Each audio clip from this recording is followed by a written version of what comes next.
اعوذ باللہ من الشیطان الرجیم بسم اللہ الرحمن الرحیم وَأَنكِحُوا الْأَيَامَ مِنكُمْ وَالصَّالِحِينَ مِنْ عِبَادِكُمْ وَإِمَائِكُمْ إِنْ يَكُونُوا فُقَرَاءَ يُغْنِيهِمُ اللَّهُ مِنْ فَضْلِهِ وَاللَّهُ وَاسِعٌ عَلِيمٌ۔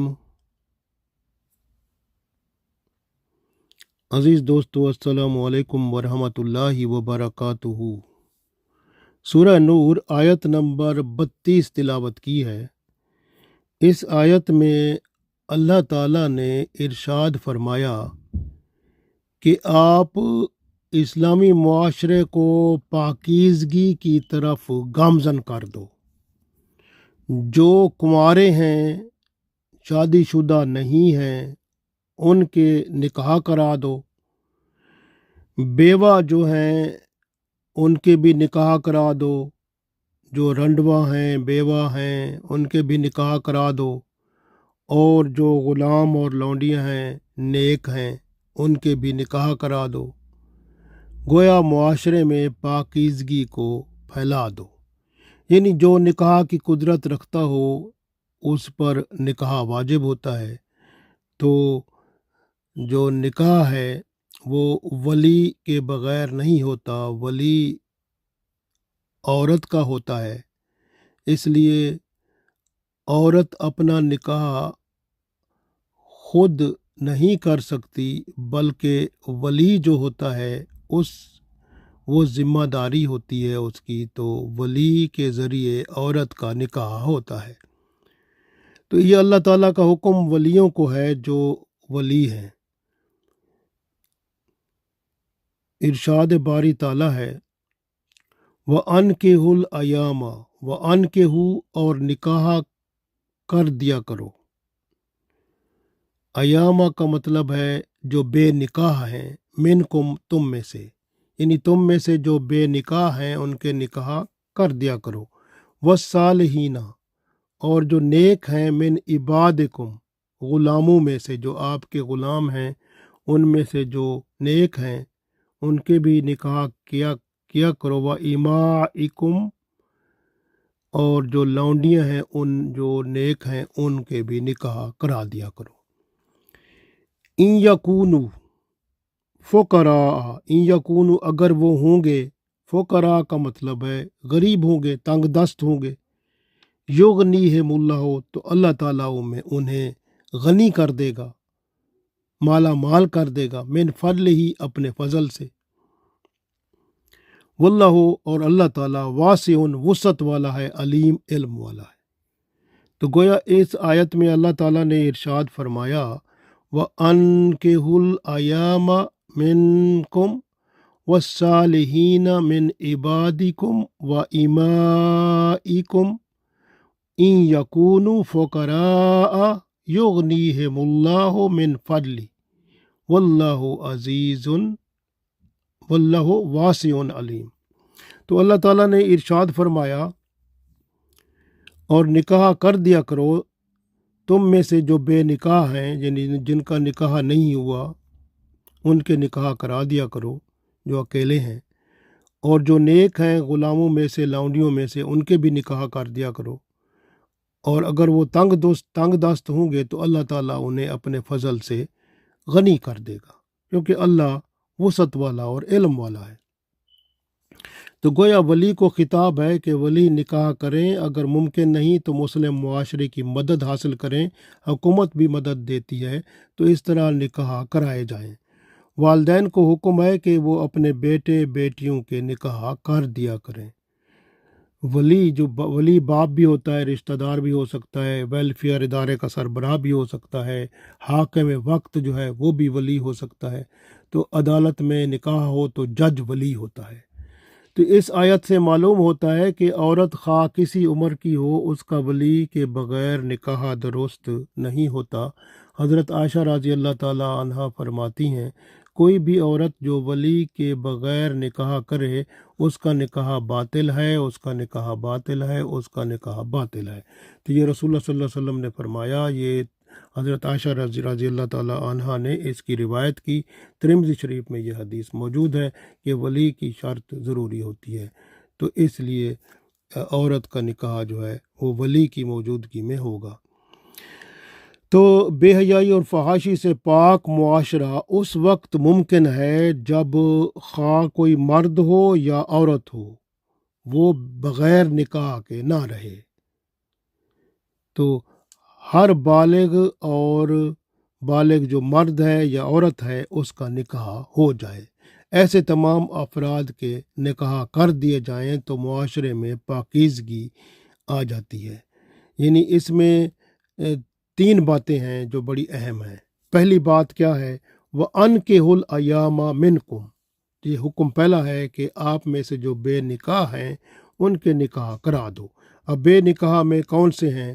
اب اس میں پہلے جو ہیں وہ جو بالغ ہو چکے ہیں، کنوارے ہیں، کنواری عورتیں، کنوارے لڑکے، تو وہ جو ہیں بالغ ہو چکے ہیں تو ان کے نکاح کرنے میں دیر نہ کریں، تو ان کے نکاح کروا دیں۔ تو جو پہلے تو یہ ہیں۔ دوسری بات، دوسرے ہیں وہ لوگ یعنی جن کی بیوی یا بیویاں فوت ہو چکی ہیں تو ان کے نکاح کرا دیں، یا وہ اپنی بیویوں کو طلاق دے چکے ہیں، اکیلے رہتے ہیں، ان کے بھی نکاح کرا دیں۔ اس طرح سے تیسری بات وہ عورتیں جو بیوہ ہیں ان کے نکاح کرا دیں، اور یا وہ عورتیں جن کو طلاق ہو گئی ہے ان کے بھی نکاح کرا دیں، کیونکہ وہ اکیلے رہتی ہیں تو گناہ کا خطرہ ہوتا ہے، اس لیے ان کے نکاح کرا دیں گے تو یہ بہتر عمل ہے۔ اس سے معاشرے میں پاکیزگی اور طہارت اور اللہ کی رحمت برسے گی۔ رسول اللہ صلی اللہ علیہ وسلم نے حضرت علی رضی اللہ تعالیٰ عنہ کو فرمایا کہ 3 کاموں میں دیر نہ کرنا، فرض نماز جب اس کا وقت ہو جائے ادا کر دینا، اور مردہ کے کفن دفن میں دیر نہ کرنا، اور تیسری بات فرمائی کہ بیوہ عورت کے نکاح میں بھی دیر نہ کرنا جب اس کا کفو یعنی اس کا ہمسر جب مل جائے۔ ترمذی شریف میں حدیث موجود ہے۔ گویا ایسا ماحول پیدا کر دیا جائے جس میں کوئی بیوہ رنڈوا اپنے نکاح کو معیوب نہ سمجھے، اور نہ معاشرے کا کوئی فرد ان پر طعن و تشنیع کرے، ان کے نکاح میں رکاوٹ کوئی نہ بنے۔ اکثر دیکھا گیا ہے کہ اولاد جو ہے، اگر ماں باپ جو ہیں ان میں سے ایک فوت ہو جاتا ہے تو دوسرا جب کوئی نکاح کرنا چاہتا ہے تو اولاد وہ رکاوٹ بنتی ہے، ایسا سوچتی ہے کہ اگر یہ نکاح کریں گے تو بچے اور پیدا ہو جائیں گے تو وراثت میں حقدار بن جائیں گے، ہمارا وراثت کا جو حصہ ہے کم پڑ جائے گا، اس لیے وہ اولاد جو ہے وہ رکاوٹ کبھی کبھی بن جاتی ہے۔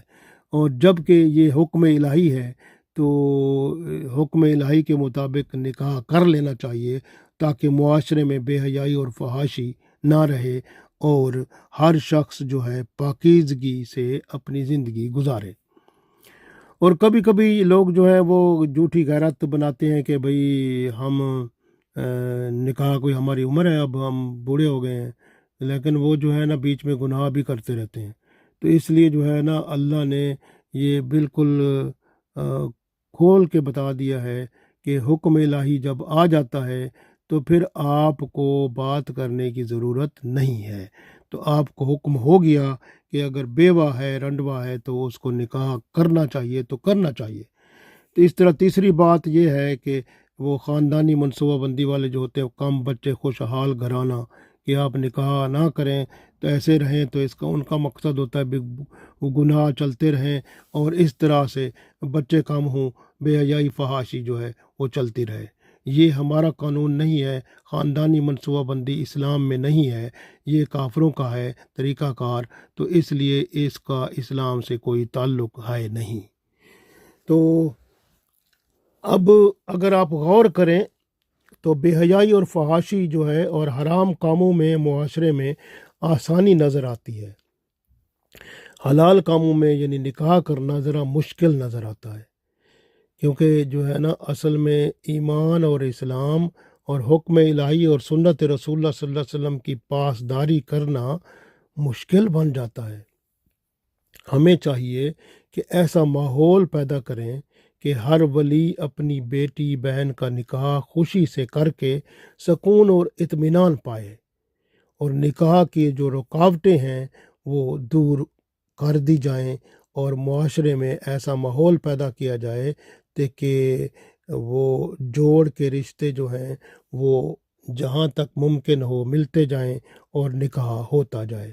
اور اس طرح اگر کوئی تنگ دستی میں ہے تو جب نکاح کر لیں گے تو اللہ تعالیٰ نے فرمایا ان یکونوا فقراء یغنیہم اللہ من فضلہ، تو اگر وہ تنگ دست ہوں گے تو یغنیہم اللہ، اللہ تعالیٰ ان کو غنی کر دے گا، من فضلہ اپنے فضل سے، تو یہ اللہ تعالیٰ کی رحمت ہو جائے گی۔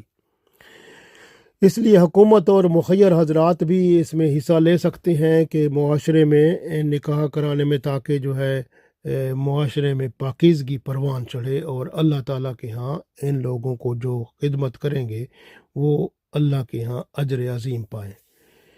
حضرت عبداللہ بن مسعود رضی اللہ تعالیٰ عنہ فرماتے ہیں کہ ہم کچھ جوان رسول اللہ صلی اللہ علیہ وسلم کی خدمت میں رہتے تھے، اور نکاح کے لیے ہمارے پاس کچھ نہ تھا۔ آپ صلی اللہ علیہ وسلم نے فرمایا اے نوجوانوں، تم میں سے جو کوئی خانہ داری کی استطاعت رکھتا ہے اور تو اسے چاہیے کہ وہ نکاح کر لے، کیونکہ نکاح نگاہ کو نیچے رکھنے اور شرم گاہ کی حفاظت کرنے کے لیے بہترین ہے۔ تو جو اس کی استطاعت نہ رکھتا ہو تو وہ روزے رکھا کرے، کیونکہ روزہ اس کی شہوت کو ٹھنڈا کر دیتا ہے۔ تو آپ صلی اللہ علیہ وسلم نے حضرت عثمان بن مظعون رضی اللہ تعالیٰ عنہ کو بھی عورت سے الگ رہنے کی اجازت نہ دی، بخاری شریف میں یہ حدیث موجود ہے۔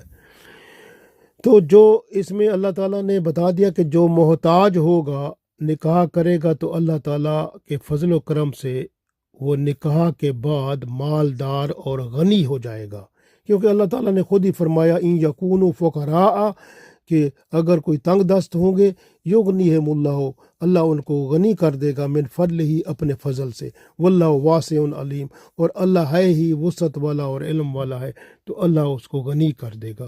تو اس لیے اب تنگ دستی کی بات نہیں کرنی، رزق کی ذمہ داری اللہ کی ہے، جیسے اللہ تعالیٰ نے ارشاد فرمایا کہ وما من دابۃ فی الارض الا علی اللہ رزقھا، تو اللہ تعالیٰ نے ہر ایک کے رزق کی ذمہ داری خود لی ہوئی ہے، تو ہمیں فکر نہیں کرنی، ہمیں بس وہ کام کرنا ہے جس سے ہم اللہ کے حضور پاکیزہ اور فرما بردار اور اللہ کے پسندیدہ بن جائیں، الحمدللہ۔ تو عام خیال ہوتا ہے کہ بیوی بچے جو ہیں اس کا بوجھ کیسے برداشت ہوگا، تو اللہ تعالیٰ نے خود ہی بتا دیا کہ تمہارے بیوی بچوں کا رزق اللہ فرماتا ہے میں خود دوں گا، وہ تو آپ کو نکاح کرنا ہے تاکہ آپ اپنی زندگی کو پاک بنا لیں، اور احساس ذمہ داری جو ہوتا ہے جب نکاح ہو جاتا ہے تو احساس ذمہ داری ہو جاتا ہے نا، تو اس سے کسب معاش جو ہے وہ آسان ہو جاتا ہے، بندہ پوری محنت سے کام کرنے لگتا ہے، کنبہ والے بھی ہاتھ بٹاتے ہیں، رزق کے حلال کی راہیں کھلتی ہیں، اور پھر اللہ کی رحمت ہوتی ہے۔ اسی طرح سے اگر آپ سورہ طلاق کی آیت نمبر 2 اور 3 کا جو حصہ ہے وہ بھی اگر آپ 7 دفعہ درود شریف اول آخر ہر نماز کے بعد پڑھیں تو اس سے بھی رزق اللہ تعالیٰ کھول دیتا ہے، کہ سورہ طلاق کا جو آخری حصہ ہے جس میں یہ جو آیت نمبر 2 میں آپ پڑھیں یہاں سے اعوذ باللہ من الشیطان الرجیم بسم اللہ الرحمن الرحیم وَمَن يَتَّقِ اللَّهَ يَجْعَل لَّهُ مَخْرَجًا وَيَرْزُقْهُ مِنْ حَيْثُ لَا يَحْتَسِبُ وَمَن يَتَوَكَّلْ عَلَى اللَّهِ فَهُوَ حَسْبُهُ إِنَّ اللَّهَ بَالِغُ أَمْرِهِ قَدْ جَعَلَ اللَّهُ لِكُلِّ شَيْءٍ قَدْرًا سے قدرہ تک پڑھیں، تو آپ انشاءاللہ اس کو 7 دفعہ پڑھیں اول آخر درود شریف کے ساتھ ہر نماز کے بعد، تو انشاءاللہ تعالیٰ آپ کو اللہ تعالیٰ غیب سے رزق عطا فرمائے گا ماشاءاللہ۔ تو اس لیے آپ نکاح کریں اور ناجائز تعلقات جو ہیں اس کو چھوڑ دیں، اور ورنہ آپ اللہ کے ہاں گناہگار ہوں گے اور وہاں سزا پائیں گے۔ اس لیے یاد رکھیں کہ یہ اللہ تعالیٰ ناراض ہو گیا تو پھر آپ کو کون سہارا دے گا؟ یہ قیامت کے دن پھر مشکل پڑ جائے گی، عذاب پھر برداشت کرنا پڑے گا۔ حدیث شریف میں آتا ہے کہ رسول اللہ صلی اللہ علیہ وسلم فرماتے ہیں کہ 3 قسم کے لوگوں کی مدد کا اللہ تعالیٰ نے ذمہ لے لیا ہے۔ پہلا وہ شخص جو نکاح کرنے والا ہے، جو حرام کاری سے بچنے کی نیت سے نکاح کرتا ہے، اللہ کی مدد اس کو ہر حال میں ملتی ہے۔ اور دوسرا وہ لکھت پڑھت کر کے وہ جو غلام ہے وہ اپنے مالک کو کہتا ہے کہ میں آپ کی جو ہے آپ کو اتنا پیسے دے دوں گا تو آپ مجھے آزاد کر دیں، تو وہ لکھت پڑھت کر دیتا ہے، وہ بھی اللہ کو پسند آتا ہے، یعنی اللہ نے اس کی مدد کی بھی ذمہ داری لے لی ہے۔ اور تیسرا وہ بندہ جو غازی ہے، جو اللہ کی راہ میں جہاد میں نکلتا ہے، اللہ تعالیٰ نے اس کی مدد کی ذمہ داری بھی لے لی ہے۔ تو گویا یہ ترمذی شریف میں حدیث موجود ہے۔ عبداللہ بن مسعود رضی اللہ تعالیٰ عنہ بھی فرماتے ہیں کہ اگر آپ امیر ہونا چاہتے ہیں تو نکاح کیا کرو، نکاح جو ہے وہ آپ کو غنی کر دے گا۔ اسی طرح سے رسول اللہ صلی اللہ علیہ وسلم نے فرمایا، رسول اللہ صلی اللہ علیہ وسلم نے ایک شخص کا نکاح کرا دیا، اب اس کے پاس کچھ بھی نہیں تھا۔ وہ رسول اللہ صلی اللہ علیہ وسلم کے پاس ایک عورت آئی، وہ جو ہے نا اس نے کہا رسول اللہ صلی اللہ علیہ وسلم کو میں آپ سے نکاح کرنا چاہتی ہوں۔ تو رسول اللہ صلی اللہ علیہ وسلم کا ارادہ نہیں تھا، تو وہ ایک بندہ بیٹھا تھا، اس نے کہا مجھے جو ہے نا اس سے نکاح کرا دیں۔ تو اب رسول اللہ صلی اللہ علیہ وسلم نے فرمایا تیرے پاس کیا ہے؟ اس نے کہا کچھ بھی نہیں ہے۔ تو پھر آپ صلی اللہ علیہ وسلم نے فرمایا کم از کم تیرے پاس لوہے کی انگوٹھی تو ہو، چلو لے کے آؤ جاؤ۔ تو وہ گیا، واپس آیا تو کچھ بھی نہیں تھا، کہتا میرے پاس کچھ نہیں ہے، یہ میرے تاہ بند ہے، بس یہی ہے، تو یہ بس اس کے ساتھ نکاح کر دیں تاہ بند لے کے۔ تو اس طرح سے اس نے کہا، لیکن جو ہے نا رسول اللہ صلی اللہ علیہ وسلم نے پھر اس کو فرمایا کہ تجھے قرآن پاک یاد ہے؟ وہ کہتا ہے ہاں، قرآن پاک کی کچھ صورتیں اس نے بتائیں کہ مجھے یاد ہیں۔ پھر آپ صلی اللہ علیہ وسلم نے فرمایا ٹھیک ہے، یہ جو صورتیں تجھے قرآن پاک کی یاد ہیں نا، تو بس وہی تیرا مہر ہے کہ تو اس کو سکھا دینا، وہ صورتیں تو اپنی بیوی کو یاد کرا دینا، تو بس تیرا نکاح ہو گیا۔ تو پھر آپ صلی اللہ علیہ وسلم نے نکاح کر دیا ان کا۔ تو اس طرح سے جو نکاح ہوتا ہے، تو پھر آپ صلی اللہ علیہ وسلم نے ان کو فرمایا کہ اب نظریں جو ہیں تیری اللہ کے فضل و کرم پر ہیں، انشاءاللہ اللہ تجھے وسعت سے غنی کر دے گا، ماشاءاللہ۔ تو فقیری میں نکاح کرنا غنی بندہ ہو جاتا ہے، ماشاءاللہ۔ تو اس طرح حدیث میں آتا ہے جو مرد کسی عورت کو دیکھے اور اس کے دل میں خواہش پیدا ہو، یہ بڑی اہم بات آ رہی ہے، تو اسے چاہیے کہ اپنی بیوی کے پاس چلا جائے، کیونکہ جو ہے نا خواہش پیدا ہو تو اس کا مطلب ہے گناہ کا خطرہ ہوتا ہے۔ تو پھر بندے کو چاہیے کہ اپنی بیوی کے پاس چلا جائے تاکہ گناہ سے بچ جائے، ماشاءاللہ۔ اسی طرح سے جو کچھ لوگ جو ہوتے ہیں وہ زناکاری، بے حیائی، فحاشی کرتے ہیں، پیسے لیتے ہیں، تو اللہ کے رسول صلی اللہ علیہ وسلم نے فرمایا ہے کہ یہ بدکاری کی اجرت حرام ہے۔ اسی طرح جو نجومی ہوتا ہے اس کی اجرت بھی حرام ہے، اسی طرح زنا کی رقم حرام ہے، کتا جو ہے اس کو بیچتے ہیں لوگ، کتے کی قیمت بھی حرام ہے، تو یہ حدیث میں آتا ہے۔ تو اس لیے آپ صلی اللہ علیہ وآلہ وسلم نے فرمایا ایک اور حدیث میں کہ اللہ تعالیٰ نے میری امت سے خطا اور بھول اور جن کاموں پر مجبور کر دیا جائے تو یا جن کو زبردستی کر دی جائے تو اللہ تعالیٰ نے ان سب سے درگزر فرما لیا ہے۔ تو اور ساتھ یہ بھی فرمایا ہے ایک اور حدیث میں کہ نکاح میری سنت ہے، اور میری سنت جو پوری کرے گا تو میرے ساتھ جنت میں ہوگا۔ تو اس لیے نکاح جو ہے وہ بہت اہم ہے، اور جو مومن بھائی کی نکاح میں کوشش کرتا ہے اسے قدم قدم پر اللہ تعالیٰ اجر و ثواب دیتا ہے، ماشاءاللہ۔ تو اس لیے بعض قبیلے جو ہوتے ہیں نا، وہ عورتوں کے معاملے میں بڑی خاندانی، برادری اور قبیلوں کے رسم و رواج اور نکاح میں دخل انداز ہوتے ہیں، تو یہ بہت عجیب بات ہے۔ اور جو آدمی اپنے ایمان اور اخلاق کی حفاظت کے لیے نکاح کرتا ہے تو اللہ تعالیٰ کی نظر کرم ہوتی ہے، اور اللہ تعالیٰ اس کی دستگیری کرتا ہے اور اس کو دنیا میں ماشاءاللہ غنی کر دیتا ہے۔ تو یہ اللہ کی رحمت ہوتی ہے، نکاح کا مقصد ہی یہی ہے کہ حرام سے بچایا جائے، برائی بے حیائی سے، فحاشی سے بندہ بچ جائے اور بد نظری سے بچ جائے، اور فطری جذبات کی تسکین حلال طریقے سے حاصل کرے۔ اور نکاح کا مقصد اولاد کا حصول بھی ہے، نسل کی بقا بھی ہے، حسب و نسب کی حفاظت بھی ہے، اور عورت کی عزت کی حفاظت بھی ہے، اور وراثت کی صحیح تقسیم ہونا بھی ہے، اور دین کی حفاظت بھی ہے۔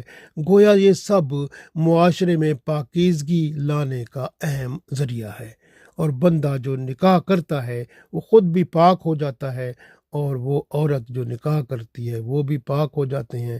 معاشرہ ان عورتوں مردوں کے مل کے بننے کا نام ہے، تو گویا پورا معاشرہ ہی پاک صاف ہو جاتا ہے جب معاشرے کے افراد پاک ہو جاتے ہیں۔ ماشاء اللہ۔ ایک شخص رسول اللہ صلی اللہ علیہ وسلم کے پاس آیا، اس نے تنگ دستی کی شکایت کی، تو آپ صلی اللہ علیہ وسلم نے اسے فرمایا تو جو ہے نا نکاح کر لے۔ یہ حدیث جابر بن عبداللہ رضی اللہ تعالیٰ عنہ نے روایت کی ہے۔ اس لیے زنا کے قریب نہیں جانا، نکاح کرنا ہے، اور اللہ تعالیٰ نے خود ہی فرمایا ہے لا تقربوا الزنا، زنا کے قریب نہ جاؤ، اور زنا کرنے والے سے ایمان نکال لیا جاتا ہے، رزق کی برکت اس سے اٹھ جاتی ہے، چہرے سے دین کا نور ہٹا دیا جاتا ہے، رحمت الہی سے وہ محروم کر دیا جاتا ہے، اور غیر شادی شدہ کی سزا گناہ کرنے میں، زنا کرنے میں 100 کوڑے ہے، اور شادی شدہ زانی کی سزا سنگسار کرنا ہے کہ وہ مر جائے، تو اتنا زیادہ ہے۔ تو اس لیے گناہ سے بچیں اور نیکی پرہیزگاری کی طرف آئیں، حتیٰ کہ قیامت والے دن اگر کوئی بوڑھا شخص ہے اور زنا کرتا ہے، قیامت والے دن اللہ نہ اسے دیکھے گا، نہ اس کی طرف رحمت کی نظر فرمائے گا۔ زانی جو ہیں وہ جنت میں نہیں جائیں گے۔ اگر اللہ تعالیٰ ان کو کسی کو معاف فرما دے گا تو وہ جنت میں جائے گا، تو دیدار الہی کی نعمت سے سرفراز نہیں ہوگا۔ عکاف رضی اللہ تعالیٰ عنہ سے آپ صلی اللہ علیہ وسلم نے فرمایا کیا تیری بیوی ہے؟ اس نے کہا نہیں۔ اس نے کیا تیری شرعی لونڈی ہے؟ اس نے کہا نہیں۔ تو پھر فرمایا تیرے پاس مال ہے؟ اس نے کہا ہاں، بیر بکریاں، اونٹ اور مال تجارت ہے۔ تو رسول اللہ صلی اللہ علیہ وسلم نے فرمایا انت من اخوان الشیاطین، پھر تو شیطان کے بھائیوں میں سے ہے، کیونکہ تو جو ہے نا تیرے پاس سب کچھ ہے، تیرے پاس ذرائع ہیں سارے، لیکن تو نکاح نہیں کرتا۔ تو اس کو فرما دیا کہ اگر تو نکاح نہیں کرے گا تو برائیوں میں مبتلا ہو جائے گا۔ تو گویا یہ ہے کہ بندہ جو ہے وہ توبہ استغفار کرے اور گناہوں سے اپنے آپ کو بچائے رکھے، اور نکاح کر کے اپنی زندگی کو پاکیزہ بنا لے۔ اللہ تعالیٰ ہم سب کو توفیق دے، اور ہم سب کو جو ہمارے بچے ہیں یا ہمارے دوستوں کے اور تمام مسلمانوں کے بچے جو جوان ہو چکے ہیں، اللہ تعالیٰ ان کو نیک رشتے عطا فرمائے اور دنیا اور آخرت میں کامیاب و کامران فرمائے۔ آمین۔